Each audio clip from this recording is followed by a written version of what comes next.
Hi everyone, welcome back. I hope you guys are having a great day. Markets were doing great today. Bitcoin did even better. So we have some news to cover as always, but we'll take a look at markets, Bitcoin, Ethereum, see how they did. Bitcoin miners, no 52-week lows today, so that's a good sign there. They were up for the most part, but we'll look at all the numbers.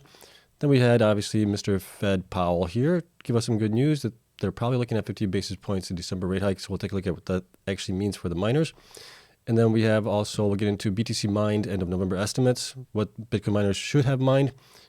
These are just estimates. We'll take a look at it just to kind of see what the possibilities are for November numbers, okay? Then we got some other stories as well, but as always, you guys know the drill here. Not financial advice. For entertainment only, do your own research. I'm investing in following coins and companies for full disclosure. And let's get into the markets here. Also, if you enjoy this type of content, hit the like button, subscribe, helps me out. Okay, so here's the markets. S&P was up 3.1% today to 4,080. Dow Jones was up 2.18% to 34,589, and the Nasdaq was up 4.58% to 12,030. So we had a great day in the markets today, which was great. We also had a pretty good day with Bitcoin. Bitcoin right now is trading down a little bit, not too much, down 0.79, but it did finish out the day up 4.44% on the day. So it was up $729, which was a really good day, following what we had yesterday with the Brazil news. That kind of started the ball rolling here with Bitcoin going up in price, and then today with Powell, that helped it out even more. So we did close the day at 17,167. Our low was 16,423, and our high was 17,259. So a pretty good day on the markets. Right now, the RSI on the daily chart is not looking too good. We need to have a couple weeks of good rallies here to get this kind of reversal where we're looking a little bit more bullish on it. Same thing on the 4-hour chart. The RSI is way up at around 76, looking a little bit overbought right now. Last time we were over here was back on November 4th, looks like. So beginning of the month, we kind of rallied here into the month, and then we fell drastically down. And we need that to change as well. So we may see a little bit of a pullback, having it come down maybe a little bit. Maybe the price will go sideways while the RSI goes down a little bit. That will give us more upside potential as well. On the 1-hour chart, it is looking a little bit better here. We can see RSI is at 73. Last time we were around here was back just yesterday. And at that point, price of Bitcoin was at 16,837. We are now at 17,000. So we are up in price while the RSI has been kind of flat. We do need this to come down a little bit like it has before here. Just recently in the last couple hours, it started going back up. But prior to that, it did go down a little bit while the price was almost going flat for the most part, down a little bit. So that was a good sign, and that gave us a little bit more room to run up today with the news that came out from Powell. So that was great there. Ethereum was also up today nicely. Ethereum was up today 6.49%, so it did better than Bitcoin. It closed at 1,294. The low was 1,212, and the high was 1,311. So it was overall a pretty good day in Ethereum. Let's take a look at the miners here. Annie Sphere 3D was down 0.79% to 32 cents. Argo was down 1.39% to 71 cents. Bit Digital was up 6.8% to 91 cents, almost 92. Bitfarms was up 3.57% to 58 cents. CleanSpark was up 9.22% to $2.25. Core Scientific was up 1.37% to 13 cents. DigiHost was up 1.76% to 59 cents. DMG was up nicely 9.25% to 16 cents. Greenidge was up even better at 13% to 63 cents, almost 64. Hive was up 4.98% to $2.11. Hive was up 7.21% to $1.19. Iris Energy was up 1.36% to $1.49. Luxfolio was down 16% to less than a half a penny. Marathon was up 7.3% to $6.32. Mawson was up 1.49% to 34 cents, and Rye was up 9.67% to $4.65. So Rye did pretty good there, along with Marathon. Soluna was up 3.96% to 79 cents, and Stronghold was down 1.35% to 73 cents. So those are the numbers for the miners, the markets, and let's take a look at the network hash rate. See how that's pointing right now. So we are at approximately 238 million terahashes. And this is on the average. I'm guessing this is a 7-day average. Let's go to the 1 day. 1 day, yeah, we went down a little bit, and we're coming back up again. So we are still trending downwards. We'll see if this continues on. The miners have been in a lot of pain with Bitcoin price being down and hash rate going up. We should have a difficulty adjustment next week sometime. Some are saying it's going to be around 10% decrease. That'll be good for the miners if that happens. Okay, so those are the numbers there. And let's take a look at our first story here, and then we'll get into the miners. So the first story is Fed likely to raise rates by 50 basis points in December. Bitcoin jumps on it, NASDAQ jumped on it, everybody jumped on it. It was a great day for the markets, but mostly investors being optimistic that the rates won't go up too much higher. I'm sure they're going to go up a little bit more, but here's what we found out. So in its 8th and final meeting of 2022, the Federal Reserve will likely raise interest rates by another 50 basis points or 0.5% point. Fed Chair Jerome Powell implied Wednesday the previous 4 Fed rate hikes were 75 basis points or 0.75% points. So here's a quote from him. It makes sense to moderate the pace of our rate increases as we approach the level of restraint that will be sufficient to bring inflation down. So that was good. The market liked that. Powell said that at the event of Brookings Institute in Washington, D.C. Time for moderating the pace of rate increases may come as soon as the December meeting. A 50 basis point hike would lift short-term rates to a target range of 4.25 to 4.5. So that was great news there. If that happens, markets, like I said, they enjoyed that, hearing this, and we saw it in NASDAQ, Bitcoin, Ethereum going up quite nicely. Other thing here, Powell's comments come after a report from payroll processing from ADP on Wednesday showed that private hiring slowed to its lowest level since January 2021 after companies added just 127,000 jobs in November, a steep drop from the 239,000 reported in October, so almost 100,000, a little bit more than 100,000 less. So the economy is slowing down. We're also seeing a lot of companies laying off people. We'll take a look at one of the stories here. So on Friday, the Labor Department will publish a fresh non-farm payroll report, which in addition to the Consumer Price Index next month, which is going to be next week, I believe, or the week following, we'll get that data. Will be the last major economic data the Federal Open Market Committee sees before its meeting on December 13th and 14th. So hopefully we'll get the CPI data coming down again. So that will give us 3 months in a row where it is trending downwards. That would be a good sign. Okay, so this obviously helped us today, along with the news from yesterday about Brazil. And hopefully we can build on this kind of good momentum that we were seeing right now. Okay, next is we got a little bit of FUD here. And this is from the European Central Bank, says Bitcoin is on the road to irrelevance. I disagree. We've heard this every time we're in the bear market, not from banks, but institutions. We've heard it from other banks. We've heard it from people all walks of life. They all seem to say that this is the end for Bitcoin, and yet Bitcoin seems to get to fresh new all-time highs after a little while. So in a blog post, ECB Director General Ulrich Binsale and analyst Jürgen Schaaf, hoping I'm pronouncing that right, said that Bitcoin's recent price stabilization this week is likely an artificial induced last gasp before the road to irrelevance. Bitcoin topped today 17,000 on Wednesday, marking a 2-week high for the world's largest digital coin. And the remarks are timely with the crypto industry reeling from one of its most catastrophic failures in recent history, the downfall of FTX. It's not as bad as it was with Mt. Gox. Mt. Gox had a lot more percentage of the market share than what FTX has. FTX had, I think, 10%, somewhere around there, with the market share right now. So it's not as bad as it was back then. Bitcoin survived that. It will survive this. It's just going to be a bumpy ride. Okay, so I think they're going to be eating their words in about a year and a half. They're going to be eating their words on this. That's just my thoughts on it. You guys can chime in what you guys think. Okay. Next, we also have here is KRAKEN. KRAKEN is laying off 1,100 employees.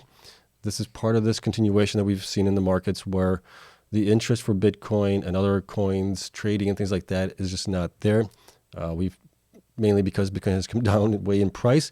So people also got burned with everything that happened with BlockFi, Celsius, Luna, and all this stuff. It's just a lot of people are a little bit weary about getting into the market right now, which is understandable. So KRAKEN, one of the world's largest crypto exchanges, is laying off about 30% of its headcount, or 1,100 people, in order to adapt to current market conditions. Co-founder and CEO Jess Powell said Wednesday.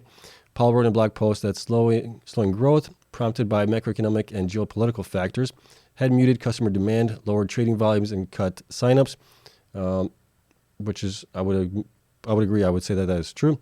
We had to grow fast, more than tripling our workforce in order to provide those clients with the quality and service they expect from us, Powell said. This reduction takes our team size back to where it was only 12 months ago. So that's not too bad, but still 1,100 people are getting laid off. That's not good. He did say that he remains extremely bullish on crypto and KRAKEN, Powell added, so that's good there. And then we also had Barry Silbert's digital currency group laid off about 13% of its staff in November. Crypto.com also laid off 2,000 employees in October. So we're seeing this trend here. I think Coinbase was laying off some people as well. It's just one of those things that we're in this kind of market right now where there's not a lot of cash being invested into trading all these different cryptocurrencies, and that's having that's having an effect on all these exchanges, unfortunately. Okay, so that's all the news that we got there. Next, we're just going to take a look at what I calculated as possibly the miners having mined for the month of November. We'll see how close I am to this. We'll leave the numbers here, and we'll take a look at it when we get the numbers for November when they actually report. Now, these are the numbers for if the miners would mine for the whole 30 days without any curtailment, but we'll take a look at some of these that have curtailed in the past and see how close we can get to it. So right now for Argo, I'm showing this should be about 276 Bitcoin. They have curtailed in the past. They were 21.8 days in October, and in September they were 21.2 days of mining. So if we keep them at the same amount here for mining in October and in November, we get to 201 BTC, which would be, went too far, sorry. That would be in line with what they mined in October of 204. So that's kind of where we're looking at for them to be, somewhere between there. And if they actually mine for longer days, that would be up higher to about 276. We're going to leave that there.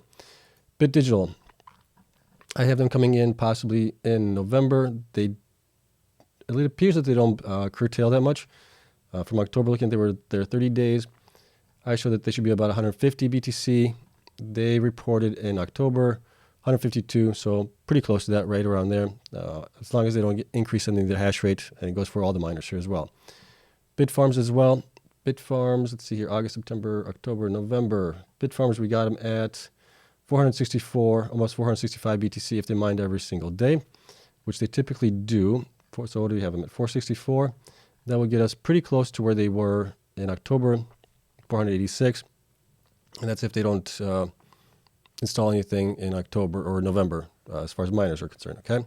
CleanSpark, we have them at, right now, let's see, August, September, October, November. There it is, at 564 BTC. They also don't typically, what's the word I'm looking for? I just said the word too. Curtail. They don't typically curtail.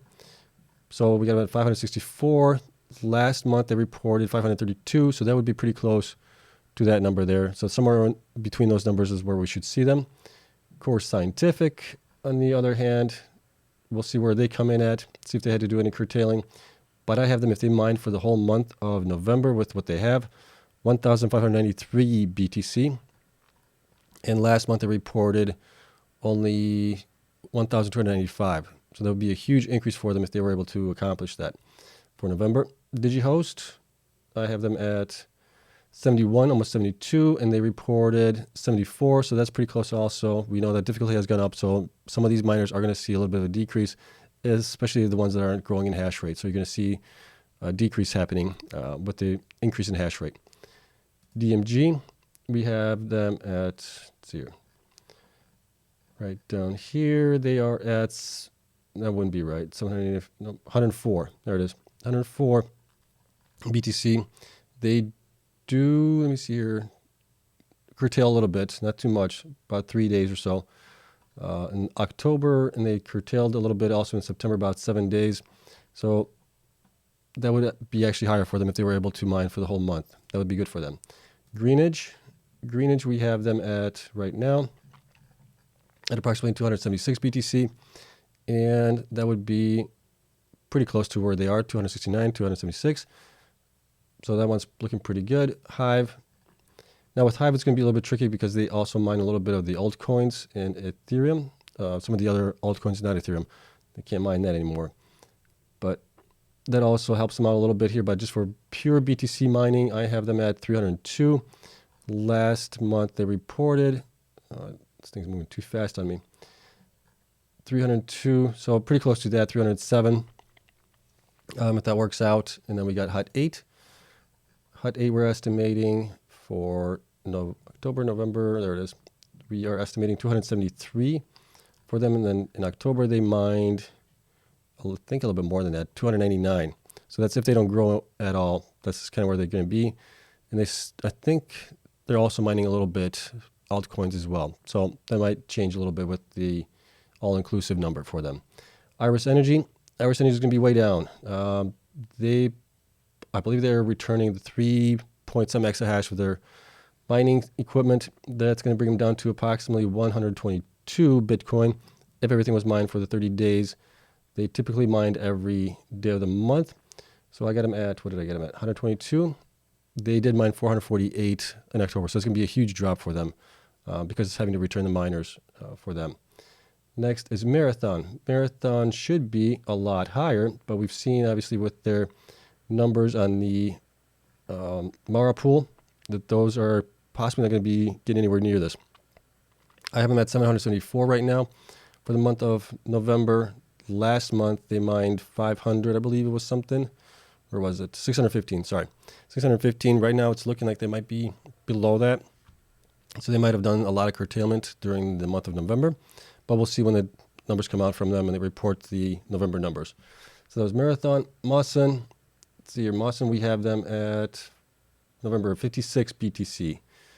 And that is, 56 BTC if they mine all the time. They do a little bit of curtailment here. It looks like they've done a lot of curtailment in September. A little bit better here in October. So we'll see if they're able to mine for the full month of November. That's 56 BTC compared to 53. So that would be a little bit of an increase for them. So that would be good. Finally, the last couple here, Riot. We have Riot at approximately, let's see here, if the numbers work out that way, we have them at 764 BTC. That is if they mine for the full 30 days. We know that they don't mine all the time for the full amount. They do a lot of curtailment. They did about 11 days of curtailment worth in October. They did also approximately 15 days in September. So they do a lot of curtailment depending on the price of Bitcoin and what they can actually get back in credits for their curtailment. So on the high end, we're looking at, 700? 764. Last month, they reported 500, I believe it was, 509. Yeah. So we'll see if we come close to that, or at least close to the 509, or if we're going to be below it. We know Bitcoin was way down in price. That might have affected them curtailing more than they possibly normally would have around this time period, but we'll see.